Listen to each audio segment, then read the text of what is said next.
The smoke still clung to Warren Zimmerman's clothes 3 days after the fire had reduced everything he owned to ash and twisted metal, and he stood at the edge of what used to be his ranch with empty eyes that reflected nothing but the charred remains of his dreams. It was August 1878 in Aztec, New Mexico, and the summer heat had turned the grasslands into tinder, making the blaze that started in his barn spread faster than any man could run. He had lost his house, his livestock, his equipment, and worst of all, his younger brother Samuel, who had been sleeping in the loft above the horses when the flames erupted in the night. The guilt ate at Warren worse than any physical hunger could, gnawing at his insides with the persistent thought that he should have checked the lanterns more carefully, should have woken Sam earlier, should have done something different. Warren was 26 years old and had spent the last 8 years building that ranch from nothing, working dawn to dusk to prove he could make something of himself in this hard country. Now he had less than nothing. He had debts to the bank, debts to suppliers, and a hollow space in his chest where hope used to live. The few neighbors who had come to help fight the fire had offered their condolences and a meal or two, but Warren knew they had their own struggles. This was harsh land that forgave no mistakes, and his mistake had cost him everything. He walked through the ruins one more time, his boots crunching on blackened wood and melted glass. The August sun beat down mercilessly, and sweat ran down his back beneath the shirt that was 2 days past needing a wash. He found a twisted horseshoe, a melted belt buckle, the charred remains of his father's old Bible. Nothing of value remained, nothing that could be sold or traded to start over. Even his horse had perished in the barn, trapped by falling beams before Warren could reach him. The sound of a wagon approaching made him look up, squinting against the bright sky. He didn't recognize the rig at first, a sturdy flatbed, loaded with supplies, and pulled by 2 strong mules. The driver was a woman, which surprised him, sitting tall on the bench with capable hands holding the reins. She wore a simple blue cotton dress and a wide-brimmed hat that shaded her face, and as she drew closer, Warren could see she was perhaps in her early 20s with dark blonde hair pinned up against the heat. She pulled the mules to a stop at a respectful distance and climbed down with the ease of someone accustomed to handling herself. When she removed her hat to fan herself, Warren saw a face that was pleasant rather than beautiful, with intelligent gray eyes and a dusting of freckles across her nose. "You are Warren Zimmerman?" she asked, her voice clear and direct. "I am," he replied, his own voice rough from disuse and smoke damage. "Who is asking?" "My name is Josephine Keller. I own the mercantile in town." She gestured at the ruins around them. "I heard about what happened here. I am very sorry for your loss." Warren nodded stiffly, not trusting himself to speak about Samuel without his voice breaking. He had already cried more in the past 3 days than in all the years since his mother died, and he would not break down in front of a stranger, especially not a woman. Josephine seemed to understand his silence. She walked around the wagon and began untying the canvas that covered her load. "I have brought some things you will need: building materials, tools, food supplies, blankets. Nothing fancy, but enough to get started." Warren stared at her, confused. "I did not order anything from your store, Miss Keller. I cannot pay for this." "I am not asking you to pay." She pulled the canvas aside, revealing lumber, nails, a hammer, a saw, sacks of flour and beans, and other necessities. "Consider it a loan if you must. Pay me back when you can, if you can. But you need help now, and I am offering it." Pride warred with desperation in Warren's chest. He had always paid his own way, had never accepted charity in his life. But he was also practical enough to know that without help, he would starve before he could rebuild anything. "Why would you do this for me? You do not even know me." Josephine set her hat back on her head and met his eyes squarely. "I know what it is like to lose everything. My parents died of cholera 5 years ago, and I nearly lost the store to their debts. People in this town helped me when I had nothing, and I swore that when I was able, I would do the same for others." You need help, Mr. Zimmerman, and I have the means to provide it. It is as simple as that. Something in her tone, the straightforward honesty of it, broke through the numbness that had wrapped around Warren's heart. He found himself nodding slowly. I will pay you back every cent. It may take time, but I will do it. I believe you. She smiled then, a small but genuine expression that made her whole face soften. Now, where should we start unloading? They spent the next hour moving supplies from her wagon to a spot Warren cleared near the old foundation. Josephine worked without complaint, lifting and carrying loads that some men would have struggled with. Warren learned that she had been running her store alone for the past 3 years, ever since her parents died, and that she was 23 years old. She lived in rooms above the mercantile and employed one part-time clerk, a teenage boy named Tommy, to help with the heavy work. You should build a temporary shelter first, she advised as they stacked lumber. Something to keep the rain off if we get any. Then you can start thinking about a real house. I was thinking I might just rebuild the barn first, Warren said. I need a way to earn money, and that means livestock and equipment. A house can wait. Josephine paused in her work, studying him. You need shelter more than you need a barn right now, Mr. Zimmerman. You cannot work yourself to death if you are sleeping under the stars and getting rained on. Be practical. He wanted to argue, but the truth was she was right. He had been sleeping rough since the fire, and it was wearing on him. All right, a shelter first. She nodded, satisfied. I will come back tomorrow with more supplies. And please call me Josephine. We are going to be working together for a while, so we might as well be on friendly terms. Warren, he offered in return. And I appreciate this, Josephine, more than I can say. You can say it by rebuilding and not giving up, she replied. That is all the thanks I need. After she left, Warren stood looking at the pile of supplies with something that was not quite hope, but was at least a step in that direction. For the first time since the fire, he could see a path forward, even if it was a hard one. He picked up the saw and got to work. Josephine returned the next day as promised, and the day after that, and the day after that. She came in the early morning before the heat grew too fierce, staying until mid-afternoon when she had to return to mind her store. She did not just bring supplies, she brought labor, working alongside Warren as they constructed a simple one-room shelter with a slanted roof and a door that closed properly. She measured and cut boards, hammered nails with accurate strikes, and never once complained about the heat or the hard work. Warren found himself watching her sometimes when she was focused on a task, noting the competent way she handled tools, the streak of sawdust in her hair, the determination in her expression. He had known plenty of women in his life, but none quite like Josephine Keller. Most women he had met fell into two categories: the proper town ladies who would faint at the sight of hard work, and the saloon women who were available for the right price. Josephine was neither. She was something entirely different, something he did not quite know how to classify. You are staring, she said one afternoon, without looking up from the board she was sanding. Warren felt heat rise to his face that had nothing to do with the sun. Sorry, I was just thinking. About what? About why you are really doing this. He set down his hammer and wiped sweat from his forehead. You said you know what it is like to lose everything, but this seems like more than just repaying an old kindness. You are spending days away from your business to help a stranger. Josephine stopped working and sat back on her heels, considering her answer.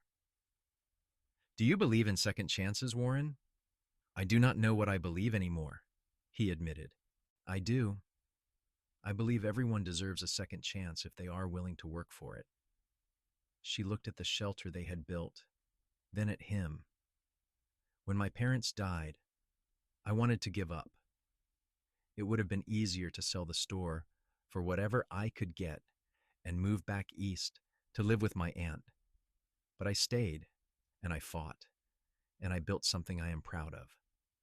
I see that same fight in you, buried under all the grief and guilt. I want to help you find it again.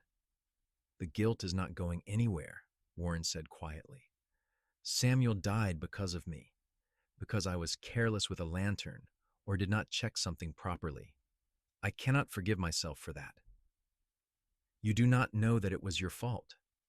Fires happen, Warren. This country is dry as bone in the summer, and it only takes a spark. You cannot carry the weight of the world on your shoulders. He was my responsibility, my little brother, and you loved him, and you tried to save him, and sometimes that is all we can do. Josephine's voice was gentle but firm. I am not saying you should forget him or stop grieving, but you cannot let the grief destroy you. That would be the real tragedy. Warren wanted to argue, but the words would not come.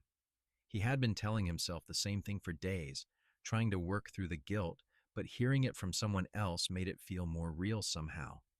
He nodded slowly and picked up his hammer again. We should finish this roof before dark. They worked in companionable silence after that, and by the time the sun was setting, the shelter was complete. It was not much to look at, just a basic structure with walls and a roof and a small window, but it was solid and dry, and it was his. Warren stood in the doorway, looking at the interior, feeling the first small spark of something that might eventually become hope. You did good work today, Josephine said from behind him. You should be proud. We did good work, he corrected. I could not have done this without you. Yes, you could have. It just would have taken longer. She untied her horse from the wagon, preparing to head back to town. I will be back in 2 days with more supplies. I think you should start clearing the barn foundation next. The sooner you can get livestock again, the sooner you can start earning. Josephine, Warren said before she could mount up, why are you really doing this? And do not tell me it is just about second chances. There is more to it than that. She looked at him for a long moment, her gray eyes thoughtful in the fading light. Maybe I am lonely. Maybe I am tired of spending every day surrounded by goods and supplies and nothing that matters. Maybe helping you rebuild is giving me a purpose beyond just surviving. She swung up into the saddle with practiced ease. Or maybe I just think you are worth saving. Think about that while you are sleeping in your new shelter tonight. She rode off before he could respond, leaving Warren standing in the doorway with a strange warmth spreading through his chest that had nothing to do with the summer heat. He went inside the shelter and laid out the bedroll she had brought, and for the first time since the fire, he slept without nightmares. The days fell into a pattern after that. Warren would rise with the sun and work on clearing the burnt debris from his property, sorting through the ruins for anything salvageable. Josephine would arrive mid-morning with supplies and news from town, and they would work together on whatever project came next. They cleared the barn foundation, then began building a new structure. It was slow work, especially with just the two of them, but Warren found he did not mind the pace. The physical labor helped quiet the guilt that still gnawed at him, and Josephine's presence made the days pass more quickly. They talked while they worked, sharing stories about their lives. Warren learned that Josephine had grown up in St. Louis, the daughter of a shopkeeper who had dreamed of making his fortune in the West. They had moved to Aztec when she was 16, buying the mercantile from a man who wanted to try his luck at mining. Her father had been a good businessman, but not a healthy man, and the cholera epidemic that swept through the region in 1873 had taken both her parents within days of each other. I was 19 years old and suddenly responsible for everything, she told him one afternoon as they worked on framing the barn walls, the store, the debts, the decision of whether to stay or go. I chose to stay because this was the last place I had been with my parents, and I could not bear to leave their graves behind. That took courage, Warren said, or stubbornness. Sometimes I am not sure which. She hammered in a nail with 3 efficient strikes. What about you? How did you end up in New Mexico? Warren told her about growing up on a small farm in Kansas, about how he and Samuel had headed west after their parents died in a farming accident. Samuel was only 14 when we left. I promised our mother on her deathbed that I would take care of him, that I would make sure he had a good life. His voice caught. I broke that promise. Josephine set down her hammer and moved to stand beside him. She did not touch him, but her presence was comforting. You kept that promise for 12 years. You gave him a home and a future and your love. That matters, Warren. That will always matter. It does not bring him back. No, nothing will do that. But holding on to guilt will not honor his memory. Living well, building something good, that is how you honor him. Warren looked at her, this woman who had come into his life like an unexpected rain in the desert, and felt something shift inside him. The guilt was still there, heavy and painful, but it was no longer the only thing he felt. There was also gratitude and a growing respect for Josephine's strength and kindness, and something else he was not quite ready to name. You are a wise woman, Josephine Keller, he said softly. I am a practical woman who has made a lot of mistakes and learned from them, she replied. There is a difference. They went back to work, but something had changed between them. The air felt charged with an awareness that had not been there before, a recognition that what was growing between them was more than just a working partnership. Warren found himself noticing small things about Josephine. The way she tucked a loose strand of hair behind her ear when she was concentrating, the small smile that curved her lips when she was pleased with their progress, the strength in her hands, and the gentleness in her voice when she spoke about difficult things. 2 weeks after the fire, they finished the basic structure of the barn. It was smaller than the original and less ornate, but it was sturdy and functional. Warren stood back to admire their work, feeling a surge of pride that was the strongest positive emotion he had experienced since the disaster. We make a good team, Josephine said, echoing his thoughts. We do, he agreed. I could not have done this without you. You keep saying that, but I think you underestimate yourself. She wiped her hands on her apron and looked at him seriously. You have the strength to rebuild, Warren. You have shown that every day. What you needed was a reason to do it, and maybe I gave you that. But the strength was always yours. Maybe the reason was you, Warren said before he could think better of it. Josephine's eyes widened slightly, and a faint blush colored her cheeks. Warren, I am sorry if that was too forward, he said quickly. I just mean that you have given me something to work toward beyond just surviving. You have reminded me that there is still good in the world, still people worth knowing. That matters to me. It matters to me too, she said softly. More than I expected it to. They stood there in the afternoon sun, the new barn behind them, an endless New Mexico sky above, and Warren felt the first true stirring of hope he had experienced since the fire. Not just hope for his ranch or his future, but hope for something more personal, something that involved the woman standing beside him with sawdust in her hair and an understanding smile on her face. The moment was broken by the sound of riders approaching. Warren turned to see 3 men on horseback coming up the road to his property, and his hand instinctively moved toward his hip where his gun would have been if he still owned one. Everything had burned in the fire, including his weapons. Josephine must have sensed his tension because she moved slightly closer. Do you know them? No, Warren said, studying the riders as they drew near. They looked like cowboys, dusty and trail-worn, but there was something hard about them that put his instincts on alert. The lead rider pulled up about 20 feet away, a lean man with a scarred face and cold eyes. This the Zimmerman place? It was, Warren said carefully. What can I do for you? Name is Blake. I work for the Territorial Cattle Company. We heard about your fire, and we are here to make you an offer on your land. The land is not for sale. Blake smiled, but it did not reach his eyes. You have not heard the offer yet. We will give you $200 for the whole property. That is more than fair for a burnt-out ranch with nothing on it. The land is worth 10 times that, and it is not for sale at any price, Warren repeated, his voice hardening. I am rebuilding. With what money? With what stock? With what equipment? Blake gestured at the small barn.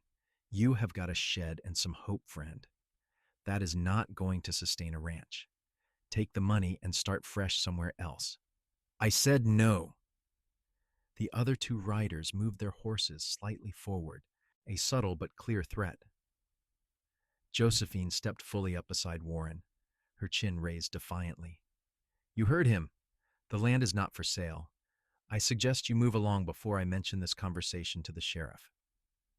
Blake's eyes shifted to her, and his smile turned unpleasant. Miss Keller, I heard you were helping this burned-out cowboy.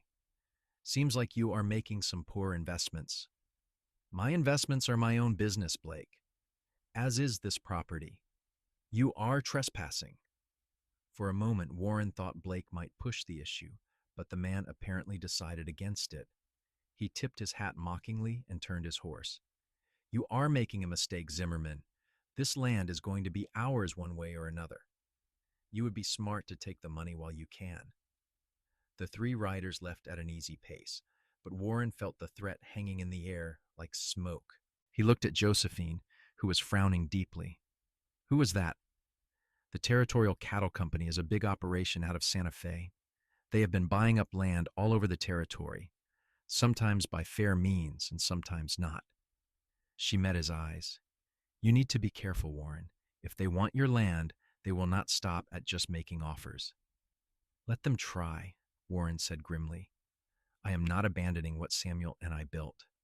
I will fight for this land if I have to. Then you will not fight alone, Josephine said firmly. I meant what I said about us being a team. Warren felt a rush of warmth for this strong, determined woman who had appeared in his life at his darkest moment. He reached out and took her hand, squeezing gently. Thank you, Josephine. For everything. She squeezed back, and for a moment they stood there holding hands in the ruins of his old life, building something new together. Then she seemed to realize what they were doing and pulled away, her cheeks flushing. I should get back to town. Tommy will be closing up the store soon. Be careful on the road, Warren said. If the Territorial Cattle Company is as ruthless as you say, I do not want them bothering you because you are helping me. I can take care of myself, but I appreciate the concern. She headed for her wagon, then paused and looked back. Warren, about what you said earlier, about me being your reason to rebuild. I want you to know that it means something to me too. This thing between us, whatever it is. What do you think it is? He asked, his heart beating faster. I think it is the beginning of something important, she said simply. But we have time to figure out what that means. For now, let us just focus on getting you back on your feet. She left, and Warren watched her wagon disappear down the road, feeling a complex mix of emotions. The encounter with Blake had reminded him that rebuilding would not be as simple as constructing buildings and buying livestock. There were forces working against him, people who wanted him to fail. But Josephine's words and her presence gave him strength he had not known he possessed. He was not alone anymore, and that made all the difference. That night, sleeping in his new shelter, Warren dreamed of his brother for the first time since the fire. But it was not the nightmare of flames and screaming that had haunted him before. Instead, Samuel was standing in a green field, smiling and whole, and he said, You are doing good, Warren. Keep going. Be happy. Warren woke with tears on his face, but peace in his heart. It was not forgiveness, not yet, but it was a start. The next morning, Warren rode into town on a horse he had borrowed from a neighbor, determined to file a formal claim on his land at the territorial office. He wanted everything legal and documented, especially after Blake's visit. Aztec was a small town, just a main street with a handful of businesses, a church, and the territorial office housed in the same building as the sheriff. He completed his business quickly, paying the small fee with money Josephine had lent him, and then headed to her mercantile. The store was a solid 2-story building near the center of town, with big windows displaying goods and a painted sign above the door that read, Keller Mercantile, established 1873. A bell chimed as he entered, and he found Josephine behind the counter, helping an elderly woman select fabric. She looked up and smiled when she saw him, a genuine expression of pleasure that warmed him from the inside out. Warren, I did not expect to see you today. I had business at the territorial office. Thought I would stop by and thank you properly for all your help. He waited while she finished with her customer, taking the opportunity to look around the store. It was well organized and well stocked, everything from dry goods to tools to clothing. This was Josephine's kingdom, built from the ashes of her parents' death, just as he was trying to build from his own tragedy. When the customer left, Josephine came around the counter. Did you get your claim filed? I did. It is all official now. This way, if the Territorial Cattle Company tries anything, I have the law on my side. He paused. I also wanted to ask if you would have dinner with me tonight, as a thank you for everything you have done. Josephine's eyebrows rose. Are you asking me to dinner as a business arrangement or as something else? Warren felt his heart race.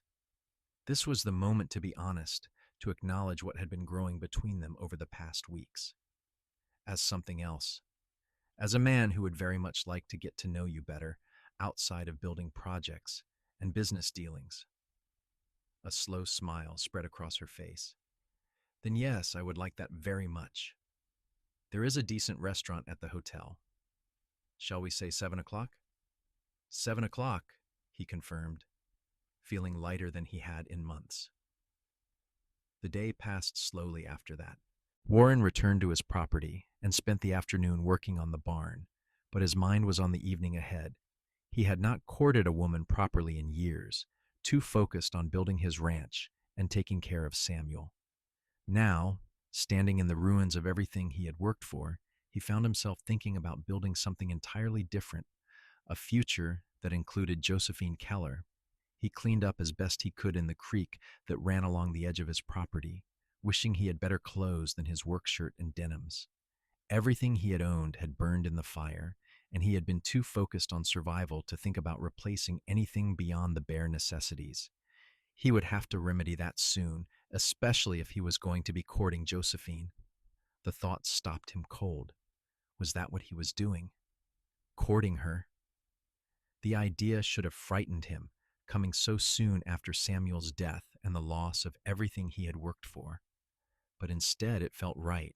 Josephine had been there for him when he needed help most, and in doing so, she had become essential to his life in a way that went beyond gratitude. He arrived at the hotel restaurant a few minutes before 7, nervous in a way he had not been since he was a boy. The restaurant was small but respectable, with white tablecloths and oil lamps that cast a warm glow. Josephine was already there, sitting at a corner table, and Warren's breath caught when he saw her. She had changed from her work dress into something prettier, a deep green gown that brought out the color of her eyes. Her hair was down instead of pinned up, falling in soft waves around her shoulders. She looked beautiful, and Warren felt like a rough cowboy in his worn clothes and sun-darkened skin. But when she looked up and saw him, her face lit up with a smile that made him feel like the finest gentleman in the territory. "You look nice," she said, as he sat down across from her. "I look like I have been building a barn all day," he said ruefully. "You, on the other hand, look beautiful." She blushed, pleased. "Thank you. It has been a long time since I had an excuse to dress up." They ordered dinner and talked easily, the conversation flowing as naturally as it did when they worked together. Warren told her stories about growing up in Kansas, about learning to ride before he could walk and helping his father with the farm. Josephine shared memories of St. Louis, of the busy streets and the river and the life she had left behind. "Do you ever regret staying here?" Warren asked. "You could have had an easier life back east." "Easier, maybe, but not better." Josephine set down her fork and looked at him seriously. "I have built something here that is entirely mine. The store, my reputation, my place in this community. That matters to me more than comfort or ease. I think you understand that." "I do," he said. "That is why I cannot let the Territorial Cattle Company take my land. It is not just about the property. It is about proving that I can rebuild, that the fire did not defeat me. They will try again, Josephine warned. Blake is not the type to give up after one refusal. You need to be prepared for that. I will be, and I have something now that I did not have before. What is that? A reason to succeed, a future worth building toward. He reached across the table and took her hand. You, Josephine, you are that reason. She turned her hand in his, lacing their fingers together. I am scared. And she admitted quietly, I have not let myself care about anyone since my parents died. It hurt too much to lose them, and I swore I would not put myself through that pain again. But then you came along, or rather I came along to help you, and I find myself caring despite all my best intentions. I am scared too, Warren confessed. Samuel's death is still raw. I wake up some mornings and the guilt is so heavy I can barely breathe. But then I think about you, about the way you have helped me rebuild not just my property, but my hope, and I think maybe I could be happy again. Maybe we could be happy together. It is soon, Josephine said, but she did not let go of his hand. It is, and if you want to take things slowly, I understand. But I also think that life is too short and too uncertain to ignore what we have found here. I care about you, Josephine, more than I thought I could care about anyone after losing so much. I care about you too, she whispered, so much that it frightens me. They sat there holding hands across the table, surrounded by the quiet hum of other diners and the warm glow of lamplight, and Warren felt something settle into place in his heart. This was right. This woman was right. Whatever happened next, they would face it together. The next few weeks passed in a blur of hard work and growing closeness. Warren and Josephine continued rebuilding the ranch, adding a small house foundation and beginning work on fencing. The Territorial Cattle Company did not return, but Warren remained vigilant, aware that their absence might be a tactic rather than a surrender. He and Josephine fell into an easy intimacy, sharing meals and conversation and the comfortable silences that came with knowing someone well. They did not rush into anything physical beyond holding hands and one sweet, tentative kiss on a warm September evening when the work was done and they stood watching the sun set over the mesas. But the connection between them deepened with each passing day, built on mutual respect and shared values, and the simple joy of being together. One afternoon in late September, Warren borrowed a wagon and rode into town to pick up lumber Josephine had ordered for him. He found the store unusually quiet, with Tommy manning the front counter alone. The boy looked nervous when Warren asked for Josephine. She is upstairs, Mr. Zimmerman, but maybe you should come back later. Why? What is wrong? Before Tommy could answer, Warren heard raised voices from the second floor where Josephine lived. One was Josephine, her normally calm voice edged with anger. The other was male, unfamiliar, and aggressive. Warren took the stairs two at a time, his protective instincts overriding any sense of propriety. He found Josephine's door ajar and pushed it open to find her facing down Blake from the Territorial Cattle Company. I told you to leave, Josephine was saying, her hands clenched at her sides. You have no business being in my home.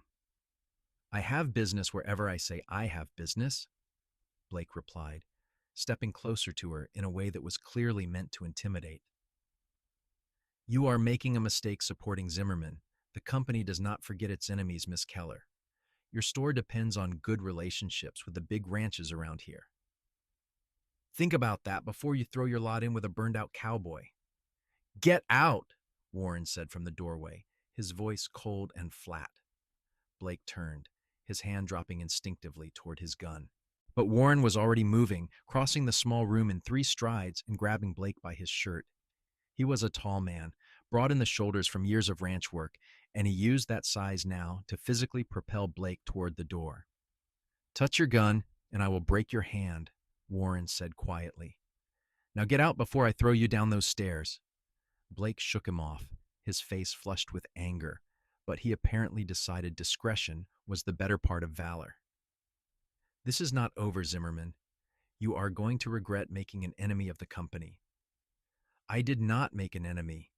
You did by threatening people I care about. Now get out. Blake left, his boots heavy on the stairs, and Warren heard the store door slam a moment later. He turned to find Josephine staring at him with wide eyes, her face pale. Are you all right? He asked, moving to her side. Did he hurt you? No, he just showed up and started making threats about the store and my suppliers. He said the company could make it very difficult for me if I continued helping you. She was trembling slightly, and Warren pulled her into his arms without thinking. She came willingly, pressing her face against his chest and taking deep, shaky breaths. Warren held her, stroking her hair and murmuring reassurances, and felt a fierce protective anger building in his chest. Blake and the Territorial Cattle Company had made a serious mistake by threatening Josephine. I will not let them hurt you, he promised. I will talk to the sheriff, get some legal protection in place, and if they come back, they will have to go through me first. Josephine pulled back enough to look up at him. I am not afraid of them, Warren. I am angry. Angry that they think they can bully people into giving up what is theirs. Angry that they see kindness as weakness. Kindness is not weakness, Warren said firmly. You are the strongest person I know, Josephine Keller. Do not let men like Blake make you doubt that. She smiled, a shaky but genuine expression. How did I get so lucky to find you? I think I am the lucky one.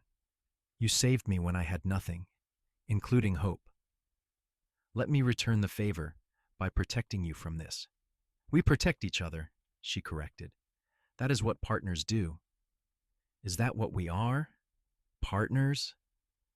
I think we are more than that, Josephine said softly. At least I want us to be. Warren cupped her face in his hands, looking into her gray eyes and seeing everything he wanted for his future reflected there. I love you, Josephine. I know it is fast and maybe too soon after everything that has happened, but it is the truth. I love you. I love you too, she whispered.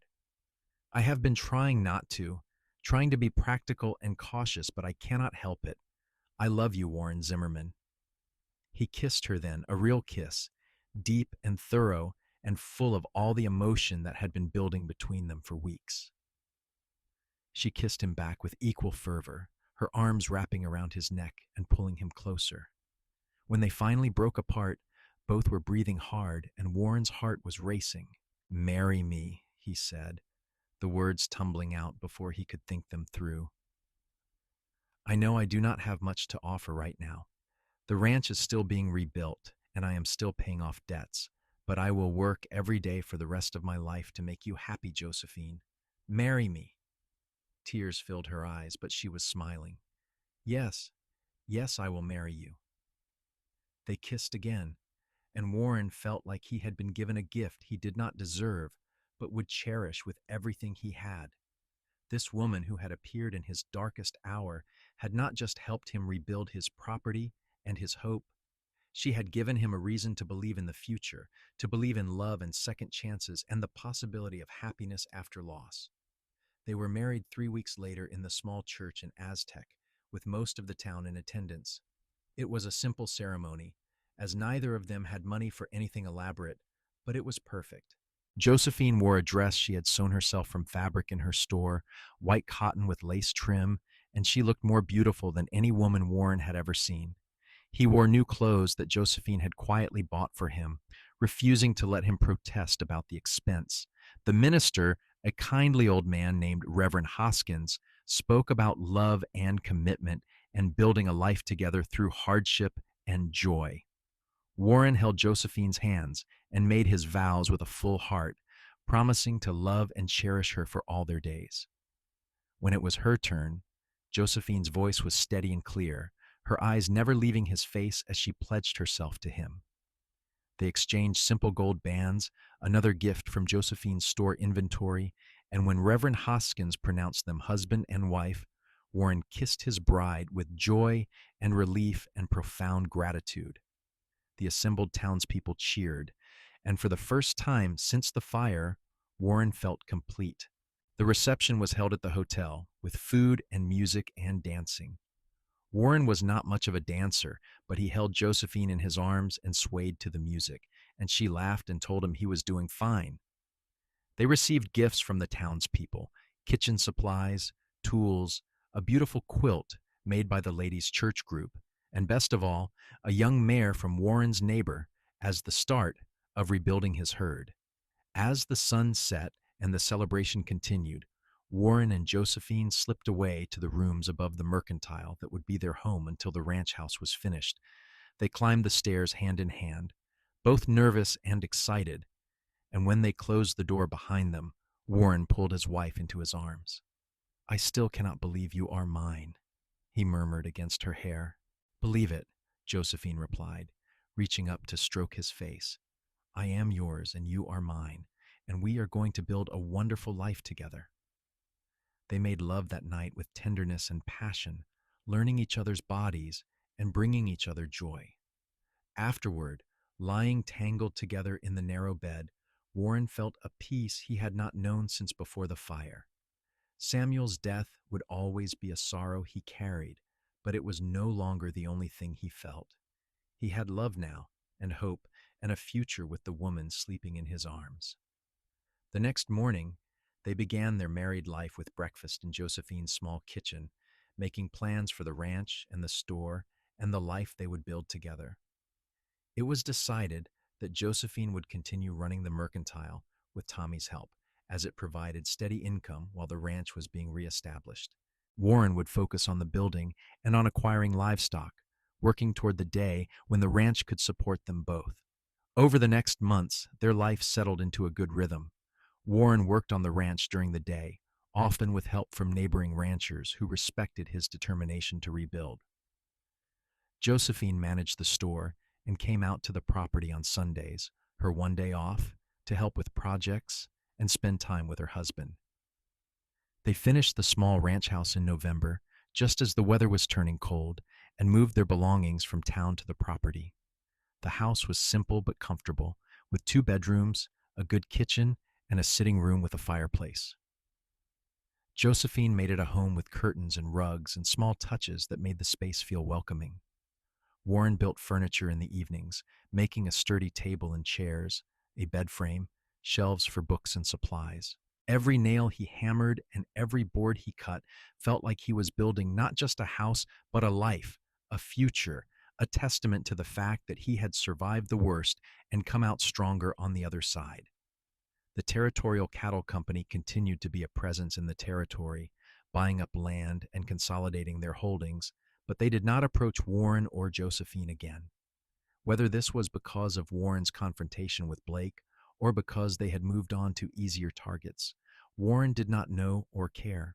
He was too busy building his life to worry about their schemes. In December, Josephine discovered she was pregnant. She told Warren one evening after supper, nervous about how he would react given that they had been married less than 6 months and the ranch was still far from established. But Warren's face lit up with joy, and he swept her into his arms, spinning her around until she laughed and protested. "We are going to have a baby," he said, wonder in his voice. "A family. Are you happy?" Josephine asked, searching his face. "Happy does not begin to cover it," Warren replied. "A year ago, I had lost everything and wanted to die. Now I have you and a home and a baby on the way. I am the luckiest man in New Mexico." They spent the winter preparing for the baby, with Warren building a cradle and Josephine sewing tiny clothes and blankets. The pregnancy was healthy, and Josephine continued working at the store until March, when her growing belly made it difficult to manage the heavy goods. Tommy, now 17 and more capable, took on more responsibility, and Warren helped out when he could spare time from the ranch. Spring came early in 1879, bringing rain that turned the dry grasslands green and filled the creek to overflowing. Warren bought 3 cows and a bull with money carefully saved from the store's profits, the beginning of rebuilding his herd. He also acquired chickens and pigs, creating a diversified operation that would provide income from multiple sources. The baby came in June, on a warm evening when the air smelled of sage and wildflowers. The birth was long and difficult, and Warren paced the floor while the midwife attended Josephine in their bedroom. He prayed harder than he had since Samuel's death, bargaining with God to keep his wife and child safe. When he finally heard the thin wail of a newborn, he nearly collapsed with relief. The midwife emerged with a smile. "You have a son, Mr. Zimmerman, a big, healthy boy." Warren entered the bedroom to find Josephine exhausted but radiant, holding a red-faced bundle wrapped in one of her handmade blankets. She looked up at him with tears of joy streaming down her face. "Meet your son." Warren took the baby carefully, awed by the tiny, perfect features and miniature fingers. The infant opened his eyes, dark blue and unfocused, and made a small snuffling sound. Love crashed over Warren like a wave, immediate and overwhelming and profound. "What should we name him?" Josephine asked. Warren thought of his brother, lost in the fire that had destroyed his old life and led him to this new one. "Samuel," he said quietly. "If that is all right with you, I would like to name him after my brother." Josephine's eyes filled with fresh tears. "Samuel Zimmerman. It is perfect." They spent the next weeks learning to be parents, navigating sleepless nights and endless feedings and the terrifying responsibility of caring for a tiny human life. But they did it together, supporting each other through the exhaustion and the worry, and gradually they found their rhythm. Baby Samuel thrived, growing fat and healthy on his mother's milk, and the sound of his cries and coos filled the ranch house with life. Warren found that having a son named after his lost brother brought him a kind of peace he had not expected. It was not that the new Samuel replaced the old one. Nothing could do that. But it felt like a way of honoring his brother's memory, of ensuring that the name continued, and that Samuel's legacy lived on in this new life. When he held his son, he sometimes imagined his brother watching from wherever souls went after death, smiling and approving. The ranch continued to grow. By the fall of 1879, Warren had a respectable herd of cattle and enough income to pay back most of what he owed Josephine for the initial rebuilding supplies. She refused to accept the money, insisting it had been a gift, but Warren was determined. He had his pride, and more importantly, he wanted their marriage to be a partnership of equals, not a relationship where he was forever in debt to her. "You stubborn man," Josephine said, laughing, when he pressed the money into her hands. "Fine, I will take it. But I am putting it into an account for Samuel's future, for his education, or to help him start his own ranch someday." "That is a good idea," Warren agreed. "I want him to have opportunities we did not have." They were sitting on the porch of their house, watching the sun set over the mesas, while baby Samuel slept in his cradle inside. It was moments like these that Warren treasured most, the quiet times when he could appreciate everything he had rebuilt from the ashes of tragedy. "Do you ever think about the fire?" Josephine asked quietly. "About how different your life would be if it had not happened?" "Sometimes," Warren admitted. "I think about Samuel and wonder what he would be doing now, whether he would have married, had children of his own. But I also think that if the fire had not happened, I never would have met you. I would not have this life, this family. And as much as I miss my brother, I cannot regret the path that led me here." "I think about it too," Josephine said. "About how I might have stayed closed off forever if you had not needed help. About how helping you helped me as much as it helped you. We saved each other, Warren." He reached over and took her hand, lacing their fingers together. "We did, and we are going to keep saving each other for the rest of our lives." The years passed, bringing new challenges and new joys. The ranch grew steadily, and Warren earned a reputation as a fair and hardworking rancher. He hired help when needed, treating his employees well and paying fair wages. Josephine eventually sold the mercantile to Tommy, who had proven himself a capable businessman, and devoted herself to the ranch and raising their children. Young Samuel was joined by a daughter in 1881, a beautiful little girl with Josephine's gray eyes, whom they named Julia. 2 years later, another son arrived, and they called him Michael. The house rang with the sounds of children playing and learning and growing, and Warren sometimes had to pinch himself to believe that this was his life. He built additions to the house as the family grew, adding bedrooms and a larger kitchen and a proper dining room. The barn was expanded to accommodate more livestock. Fences stretched across the property, marking boundaries and keeping the herd contained. The place that had once been nothing but ash and ruin became a thriving ranch, proof that determination and love could overcome even the most devastating loss. The Territorial Cattle Company eventually collapsed in the mid-1880s, brought down by overextension and drought and mismanagement. Warren heard that Blake had moved on to California, and he felt no satisfaction in the man's downfall, only relief that the threat was finally gone. He had built something that could not be taken away by bullies or bad luck, and he intended to protect it for his children and their children after them. On a warm evening in August 1886, 8 years after the fire that had destroyed everything, Warren and Josephine sat on their porch watching their children play in the yard. Samuel was 7 now, tall and serious like his father. Julia was 5, bright and curious and full of energy. Michael was 3, still toddling and getting into everything. Josephine was pregnant again, due in the fall, and Warren could not quite believe how blessed they were. "Do you remember the first day we met?" Josephine asked, her hand resting on her swollen belly. "You were standing in the ruins with the most defeated expression I had ever seen. I remember thinking you were crazy, bringing supplies to a stranger who could not pay for them," Warren replied with a smile. "I remember thinking I should refuse your help because I was too proud to accept charity. I am glad you did not refuse.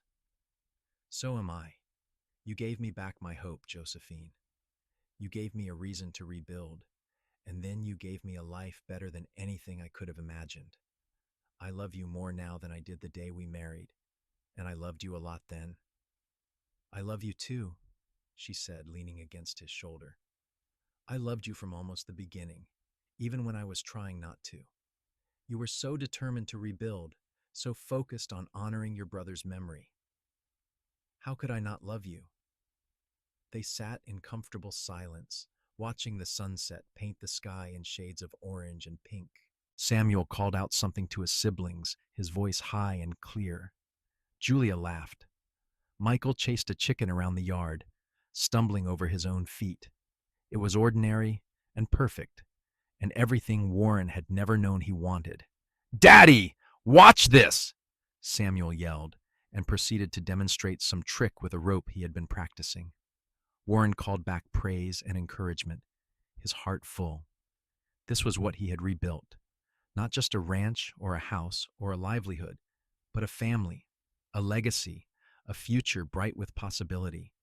The fire had taken so much from him, including his brother and his hope. But from those ashes, with Josephine's help, he had built something even more valuable. The baby came in October, another boy, and they named him William after Warren's father. He was healthy and loud, and Warren's heart expanded again to accommodate this new love. 4 children, a thriving ranch, a wife he adored, and a life he had built from nothing. It was more than he had ever dreamed possible in those dark days after the fire. As the years continued to pass, Warren and Josephine's children grew and thrived. Samuel showed an aptitude for ranching and spent every spare moment learning from his father. Julia loved animals and announced at age 8 that she wanted to be a veterinarian, a profession Warren had barely heard of but fully supported. Michael was the dreamer, always drawing pictures and telling elaborate stories. William, the youngest, was still too small to show his personality, but he was happy and healthy, and that was enough. The ranch continued to prosper. Warren expanded into horse breeding in the early 1890s, developing a reputation for quality stock that attracted buyers from across the territory. When New Mexico achieved statehood in 1912, Warren was invited to the celebrations in Santa Fe as a respected member of the ranching community. He attended with Josephine, both of them graying now but still strong and devoted to each other. Their children grew up and made their own choices. Samuel took over the day-to-day running of the ranch, freeing Warren to focus on the horse breeding operation he loved. Julia went east to study veterinary medicine, one of the few women in her field, and returned to establish a practice in Aztec. Michael moved to Denver to pursue art, maintaining close ties with the family through letters and regular visits. William, the youngest, partnered with Samuel on the ranch, the two brothers working together as seamlessly as Warren and his brother once had. Grandchildren arrived, filling the ranch house with new life and laughter. Warren and Josephine settled into the role of grandparents with joy, spoiling the little ones and passing on stories and wisdom accumulated over decades of hard work and love. They had become pillars of the community, respected for their generosity and fairness, and the way they had built something lasting from tragedy. On their 30th wedding anniversary in 1908, the family threw a celebration at the ranch. Children and grandchildren gathered, along with neighbors and friends from across the region. There was food and music and dancing, and speeches praising Warren and Josephine's enduring love and the legacy they had built. When it was his turn to speak, Warren stood with Josephine by his side and looked out at the assembled crowd, his children and grandchildren, his friends and neighbors, the ranch stretching out behind them, green and prosperous, all of it built from the ashes of the worst day of his life. 30 years ago, he began, his voice still strong despite his 63 years, I lost everything in a fire. My home, my livelihood, my brother, and my hope. I stood in the ruins and could not see a way forward. Then this woman appeared, with a wagon full of supplies and a heart full of compassion, and she offered to help me rebuild. I accepted because I was desperate, but what I found was so much more than I could have imagined. Josephine did not just help me rebuild my ranch. She helped me rebuild my life, my hope, and eventually my heart. She gave me love and family, and a reason to believe in the future. Every good thing in my life today exists because she was brave enough to help a broken cowboy who had nothing to offer but determination and gratitude. I love you, Josephine Keller Zimmerman, more with each passing year. Thank you for saving me. There was not a dry eye in the crowd, including Josephine's. She stood and embraced her husband, and the assembled guests erupted in applause and cheers. The celebration continued long into the night, a testament to the love and community that Warren and Josephine had fostered over 3 decades.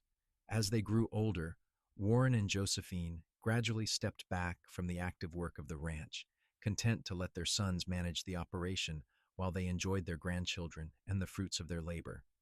They spent their days together, taking walks around the property, sitting on the porch, reminiscing, and marveling at everything they had built. Warren's guilt over Samuel's death never completely disappeared, but it had transformed over the years into something more bearable, a bittersweet memory mixed with gratitude for the time they had shared. He visited his brother's grave regularly, telling him about the ranch and the family and the life he had built. Sometimes he imagined Samuel was proud of him, happy that he had found love and purpose after tragedy. In the spring of 1918, as Warren approached his 73rd birthday, he suffered a minor heart episode that frightened the family but ultimately proved not to be serious. The doctor ordered rest and limited activity, and Josephine enforced these orders with gentle but firm determination. They spent more time together than ever, talking and laughing and simply enjoying each other's company after 40 years of marriage. I have been thinking, Warren said one afternoon as they sat on the porch, watching spring rain fall across the property, about that first day you came to help me, about how close I came to refusing your offer because of pride. But you did not refuse, Josephine said, taking his hand. You accepted help when you needed it, and that took courage. You saved my life, Josephine, not just by providing supplies, but by giving me a reason to keep going. I was drowning in guilt and grief, and you threw me a lifeline.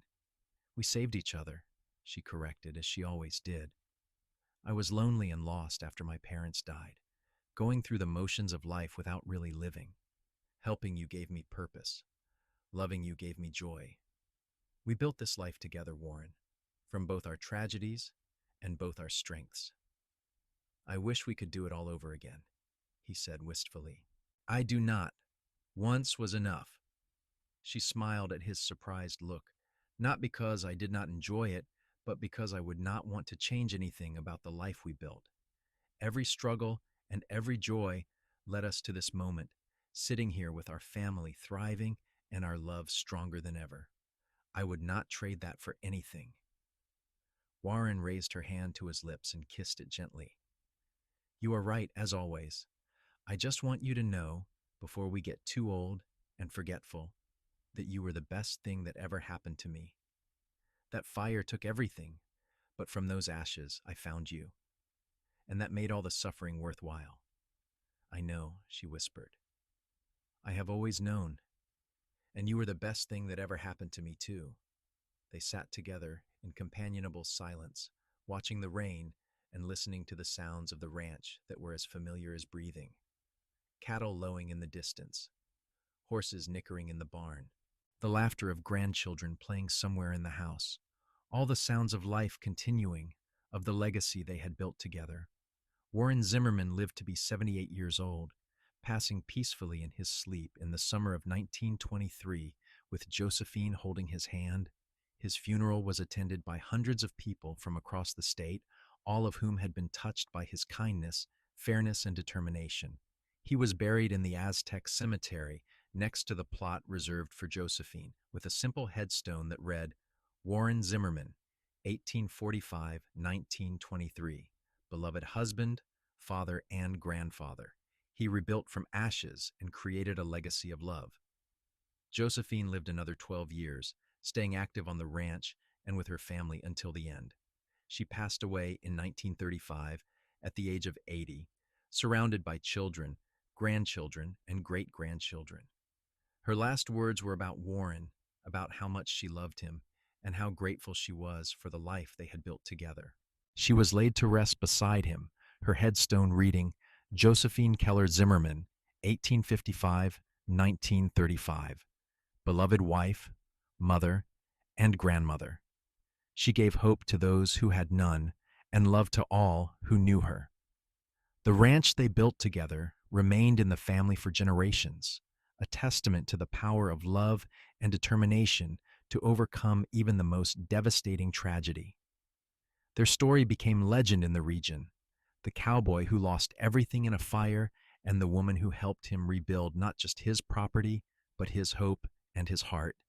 It was a story told to children and grandchildren, a reminder that from the darkest moments can come the greatest blessings, and that love has the power to heal even the deepest wounds. Years after both Warren and Josephine were gone, their great-grandson stood on the porch of the ranch house they had built and looked out at the thriving property that stretched to the horizon. He thought about the fire that had destroyed everything, about the courage it took to rebuild from nothing, and about the love that had sustained two people through decades of life together. He thought about how one woman's compassion and one man's determination had created a legacy that would last for generations. The ranch still stood, solid and prosperous. The family still thrived, carrying forward the values Warren and Josephine had instilled. And somewhere, in whatever place souls go after death, a cowboy and a mercantile owner sat together on a porch, watching sunsets, their hands joined and their love eternal. The fire that had once destroyed everything, now just a distant memory in a story of hope, rebuilding, and love that conquered all. Their legacy was not just the land or the buildings or the money they had accumulated. It was the example they set, that tragedy does not have to define us, that accepting help is not weakness but wisdom, that love can bloom in the ashes of loss, and that with determination and partnership, anything can be rebuilt. Warren had lost everything in that fire, including hope. Josephine had helped him rebuild both, and together they had created something that would last forever.